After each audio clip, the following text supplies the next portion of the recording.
बूढ़ा हो गया वो बाप, शरीर सूख गया। बुढ़ापा क्या है? जंग लगा लोहा।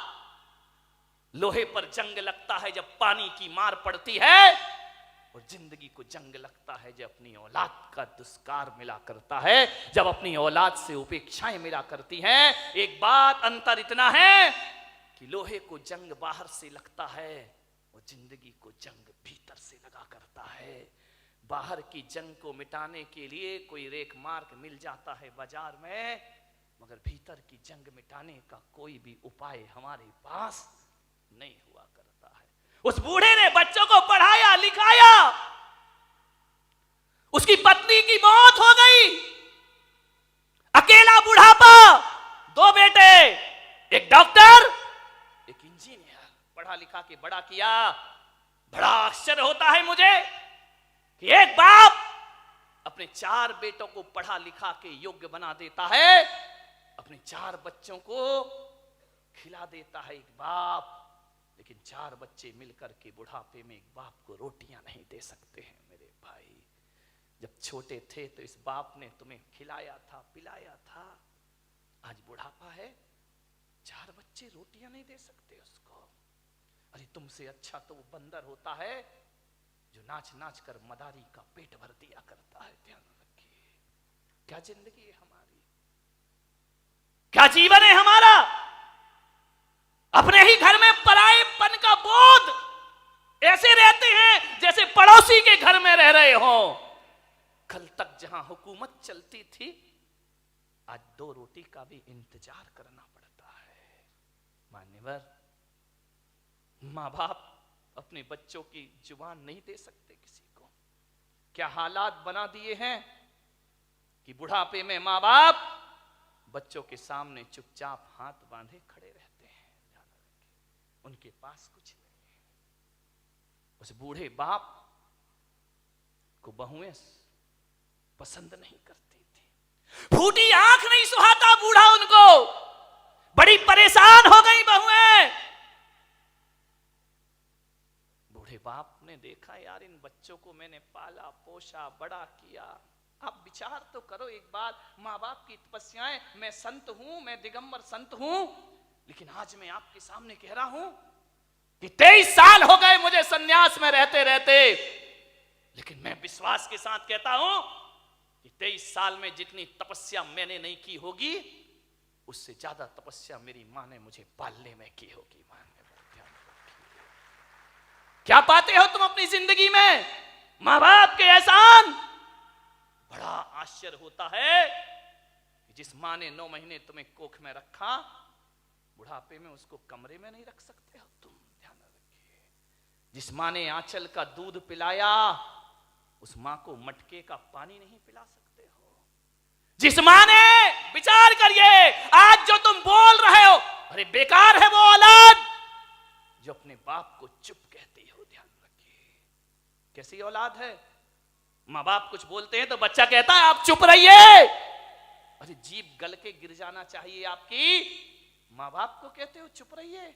जिसने बोलना सिखाया, जब तुम पैदा हुए थे तुम्हें तो बोलना भी नहीं आता था। बताइए सबसे पहले बोलना किसने सिखाया था? इस मां बाप ने। और इसी दिन के लिए सिखाया था कि जब तू बोलना सीख जाए तो हमें कहना कि तुम चुप रहो। ध्यान रखिए मान्यवर, मां बाप के एहसानों से मुक्त नहीं हो सकते कभी। जब तुम्हें चलते नहीं बनता था ना, किसने चलना सिखाया था? बताइए, उंगली पकड़ के किसने चलना सिखाया था? इस मां ने सिखाया था, इस पिता ने सिखाया था। ये तुम्हारे लिए घोड़ा बना था, तुम उसकी पीठ पर सवार हुए थे। कितना खुश होता था वो बाप जब तुम पहली बार चलना सीखे थे। चलते थे, गिर जाते थे, चलते थे, जैसे ही गिरने लगते थे पापा आकर पकड़ लिया करते थे।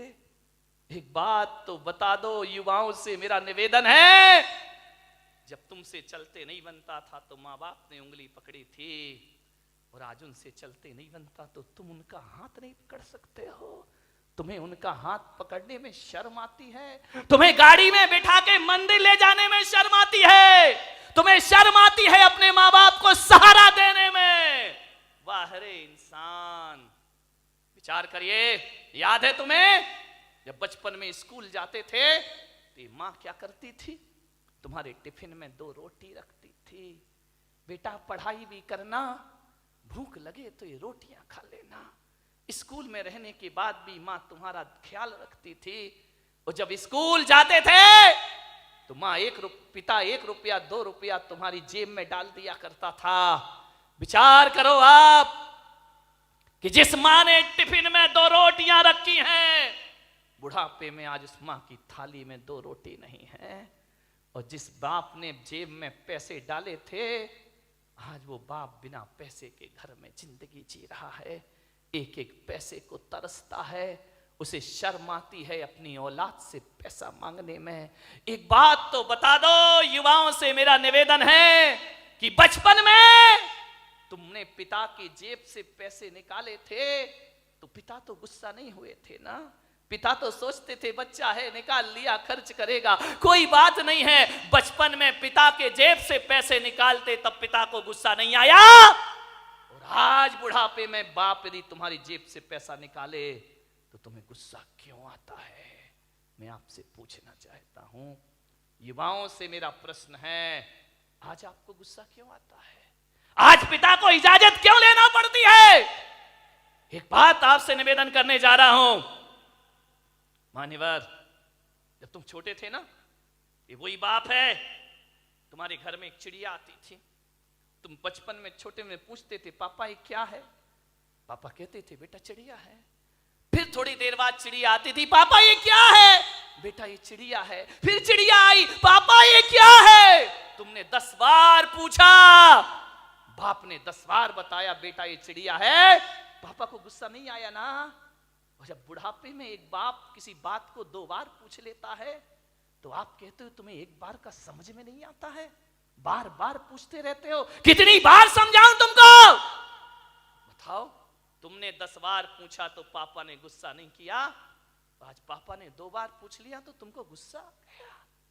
तुम कहते हो कि माँ बाप जिद करते हैं, बुढ़ापे में परेशान करते हैं। तुमने भी बहुत जिद की थी जब तुम अपने माँ बाप के साथ बाजार गए थे, खिलौने के लिए मचल गए थे, पापा यही खिलौना लूंगा, पापा के पास पैसे नहीं थे, पापा मुझे यही वाला चाहिए। सोचिए, आप विचार करिए, बाप के पास कुछ नहीं था, तुमने डिमांड की, तुमने जिद की, तुम भी तो सड़क पर मचल गए थे, बाजार में रोने लगे थे, तब पापा को गुस्सा नहीं आया। और आज माँ बाप थोड़ी सी जिद कर ले, तुमको गुस्सा आ जाता है। किस काम की जिंदगी है ये तुम्हारी? मान्यवर, विचार करिए, तुमने कितना परेशान किया है माँ बाप को। उस परेशानी का यदि 1% भी चुका सको तो माँ बाप खुशी से अपनी जिंदगी जी लेंगे। मेरे भाई, मैं आपसे निवेदन करता हूं, माँ बाप का सम्मान ना कर सको कोई बात नहीं है, ज्यादा उनका मान प्रतिष्ठा ना दे सको कोई बात नहीं, लेकिन मेरा आपसे आज एक निवेदन है, इज्जत ना दे सको कोई बात नहीं, मगर ऐसा तो करो कि माँ बाप इज्जत से उस घर में रह सके। ध्यान रखें, इतना तो कर सकते हो ना कि सम्मान की जिंदगी जी सके। वो क्या करते हम माँ बाप के लिए? स्वामी विवेकानंद बहुत बड़े संत हुए, अमेरिका गए, उन्होंने अपना भाषण दिया, प्रवचन दिया, मां पर बहुत अच्छा बोलते थे। वो कहते थे मां से अच्छा कुछ नहीं होता, मां से बड़ा कोई धर्म नहीं होता है, पिता से बड़ा कोई धर्म नहीं होता, कोई कर्तव्य नहीं होता हमारा। विवेकानंद से किसी जिज्ञासु ने पूछ लिया, आप मां की इतनी महिमा गाते हैं, मां में ऐसा क्या है? धरती पर आए हैं तो मां तो मिलेगी मिलेगी, इसमें कौन सा एहसान?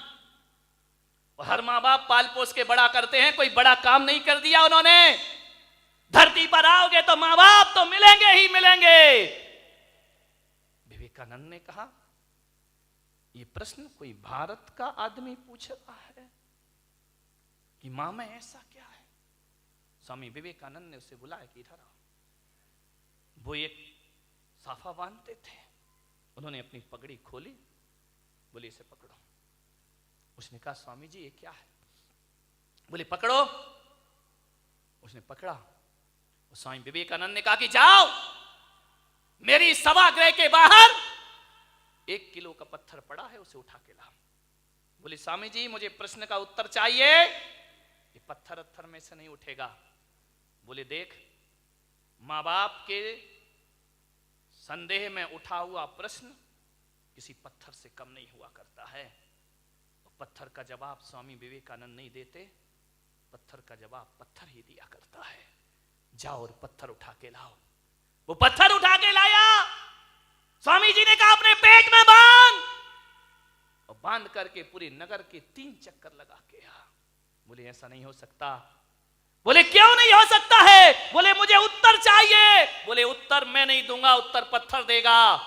माँ बाप के खिलाफ उठा प्रश्न पत्थर है, उत्तर भी पत्थर ही देगा। जाओ। उसने बांधा पूरे परिक्रमा। बोले थोड़ी देर बांधा फिर छोड़ दिया। बोले मेरे से नहीं होगा ये। बोले क्यों? बोले स्वामी जी आप इतने बड़े विद्वान हैं, मनीषी हैं, ज्ञानी हैं, मैं पेट में पत्थर बांध के घूमूंगा तो लोग हंसेंगे, मेरा मजाक बनेंगे, मुझे अच्छा नहीं लगेगा, मुझे शर्म आती है। तो स्वामी विवेकानंद ने कहा उत्तर मिल गया। बोले ये कोई उत्तर है क्या? बोले यही उत्तर है। जब तुझे 1 किलो का पत्थर बांध के घूमने में शर्म आती है, बोल तेरी माँ 9 महीने तुझे पेट में रखकर कैसे घूमी होगी, उसे शर्म नहीं आई होगी। और आज तुझे शर्म आई और तूने पत्थर फेंक दिया। अरे मूर्ख, यदि तेरी माँ को शर्म आती हो तुझे कोख से निकाल कर फेंक देती, तो आज मेरी सभा में प्रश्न पूछने की औकात तेरी नहीं होती। इस ध्यान रखिए, ये माँ बाप का उपकार हुआ करता, ये माँ बाप की बदौलत है। एक बात याद रखना मेरे भाई, आज तुम्हारे पास जितनी भी दौलत है वो माँ बाप की बदौलत है। ध्यान रखिए, माँ बाप नहीं होंगे तो कहां से डॉक्टर बन जाओगे, कहां से इंजीनियर बन जाओगे? अरे माँ बाप का एहसान मानो, एहसान मानो इस माँ का। गर्भपात की दुनिया में भी तुम्हें जन्म देने की ताकत रखी है उसने। यदि जन्म से पहले मार देती तो आज यहां बैठ के प्रवचन नहीं सुन रहे होते तुम लोग। आज जो इज्जत तुमने कमाई है ना, ये मत सोचना कि पढ़ लिख के इज्जत कमाई है, ये मत सोचना कि दौलत कमा के इज्जत कमाई है। आज किसी संत की सभा में इज्जत से बैठे हो तो अपनी बदौलत नहीं, अपने माँ बाप की बदौलत बैठे हुए हो। ध्यान रखिए, मेरा आपसे निवेदन है, यदि ये माँ तुम्हें जन्म देके किसी कचड़े घर में फेंक देती ना, जैसे आज बुढ़ापे में तुम उसे फेंक रहे हो, यदि बचपन में इस माँ ने फेंक दिया होता ना, तो ना तुम्हारी जात का पता चलता, ना तुम्हारे बाप का पता चलता, और इस धरती पर नाजायज औलाद बनकर जीते रहते। कोई तुमसे शादी करने को तैयार नहीं होता मेरे भाई। माँ बाप ने जिंदगी भर अपना चरित्र बचाया है, इस माँ ने अपने सतीत्व को बचाया है, उस पिता ने अपने चाल चलन को सुधारा है, तब जाकर तुम इस समाज में इज्जत की जिंदगी जी रहे हो मेरे भाई। ध्यान रखिए, ये इज्जत भी माँ बाप से मिली है, ये नाम भी माँ बाप से मिला है। और तुम्हें डॉक्टर बनाने से पहले तुम्हें डॉक्टर बनाने का सपना माँ बाप ने देखा था, तुमने बाद में, तुम्हें तो अकल भी नहीं थी, तुम्हें तो समझ भी नहीं थी कि इंजीनियर क्या होता है, डॉक्टर क्या होता है। माँ बाप तुम्हें बनाते हैं। आज तुम जहां भी हो, संतों की बदौलत, भगवान की बदौलत हो या ना हो, माँ बाप की बदौलत आज तुम जहां पर भी हो। ध्यान रखिए, माँ बाप का हाथ है इसमें।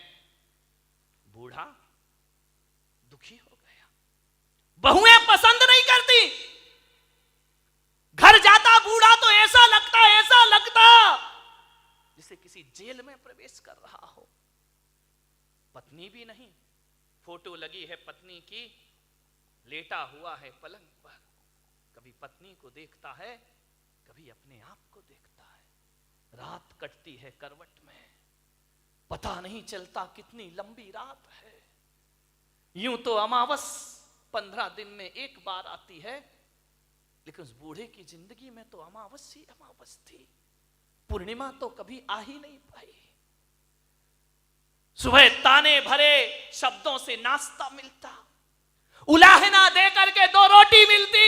करते क्या हो तुम यहां बैठे बैठे? कुछ नहीं बोला बूढ़ा।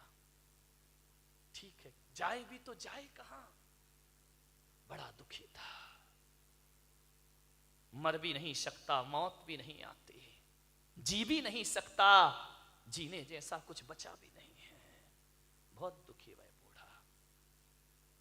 थोड़ा बहुत टहलाता, यार दोस्तों में बैठता, शरीर में ताकत नहीं, कुछ कमाए, कुछ मेहनत करे, फिर घर लौट आता। और घर लौटता तो ऐसा लगता कि किस दरिंदगी की जिंदगी में मैं वापस लौट आया हूं।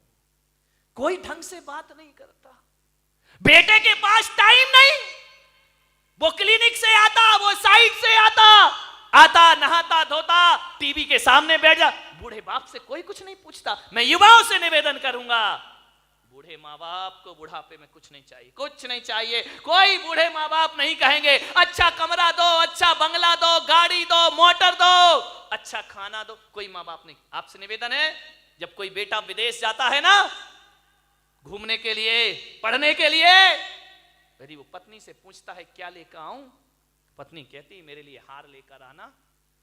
बच्चे से पूछता बेटा तेरे लिए क्या लेके आऊं, वो कहता है मोबाइल लेके आना। बहन से पूछता है तेरे लिए क्या लेकर आऊं, वो कहती है अच्छे से सूट लेकर के आना।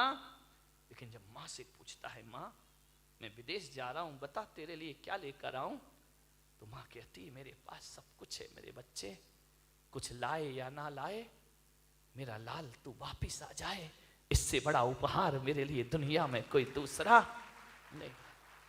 एक माँ है जो केवल तुम्हें चाहती है, तुम्हें बस, बाकी सारे रिश्ते तो तुमसे कुछ चाहते हैं। ध्यान रखिए, तुम्हें चाहने वाला कौन है?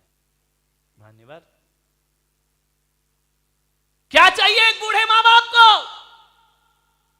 पत्नी डिमांड कर सकती है साड़ी की, आभूषण की, माँ बाप तो नहीं करते। कोई उन्हें अच्छा पहनना नहीं चाहिए, उन्हें अच्छा कपड़ा नहीं चाहिए, उन्हें तो सब जीवन जी लिया है।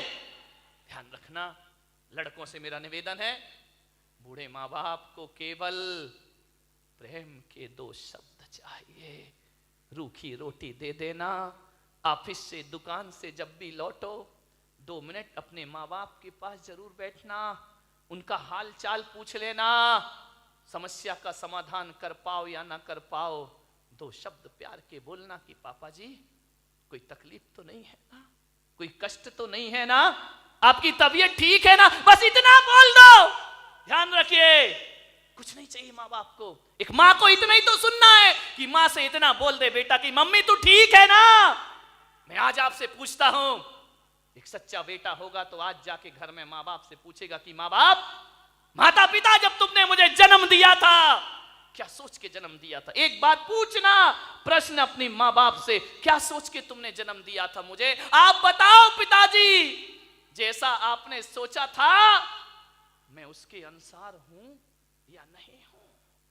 पूछ लो एक बार अपने माँ बाप से।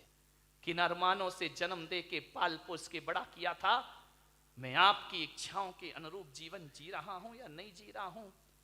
और माँ बाप यदि कुछ ना बोले तो समझना कि तुम अभी वैसा जीवन नहीं जी रहे हो। और मैं पुलक सागर आपको कहता हूं कि माँ बाप यदि चुप हो जाएं तो कसम खा लेना कि आज से मैं माँ बाप के अनुसार जिंदगी जीने का प्रयास करूंगा। ध्यान रखिए, और जो बेटा ऐसा कर लेगा वो किसी संत से कम नहीं